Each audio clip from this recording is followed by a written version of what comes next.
ഇന്നലെ വിവാദമായ ഒരു പോസ്റ്റായിരുന്നു ഫൈസൽ എ.കെയുടെ പോസ്റ്റ് അല്ലേ? അത് ഇത്രയും വിവാദമായിട്ട് ഒരു മാധ്യമങ്ങളും അതിനെ ഏറ്റെടുത്തിട്ടില്ലല്ലോ എന്ന് ആലോചിക്കുമ്പോഴാണ് സങ്കടം. സങ്കടത്തിലുപരി ഒരു കോമഡി തന്നെ അല്ലേ? ഇത്രയും ഒരു 2 സ്ത്രീകൾക്കെതിരെയാണ് അയാൾ കമൻ്റ് ഇട്ടത്, പോസ്റ്റ് ഇട്ടത്. അത്രയും മോശമായിട്ട് വിളിച്ചു വരുത്തി അപമാനിച്ചു.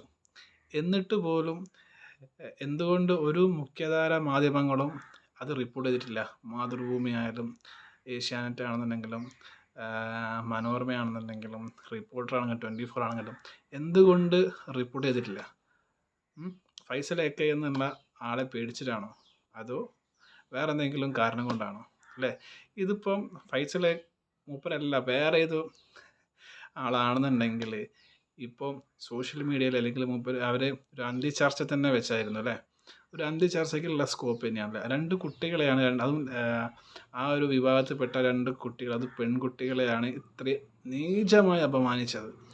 ഇത്രയും തരം താഴ്ന്ന് അപമാനിച്ചിട്ടും ഒരു മാധ്യമപ്രവർത്തകരും ഇങ്ങനത്തെ പ്രശ്നങ്ങളൊക്കെ സ്ത്രീകൾക്കെതിരെ അതുപോലെ ഇതുപോലെ കമ്മ്യൂണിറ്റികൾക്കൊക്കെ എന്തെങ്കിലും പ്രശ്നം വന്നു കഴിഞ്ഞാൽ പെട്ടെന്ന് ഇടപെടുന്ന അല്ലെങ്കിൽ അന്തിച്ചർച്ച വെക്കുന്ന മുഖ്യധാര മാധ്യമങ്ങളിൽ നമുക്ക് ഇടയുള്ളത്. പക്ഷേ ഈ ഒരു സംഭവം അവർ കണ്ടിട്ടേ ഇല്ല.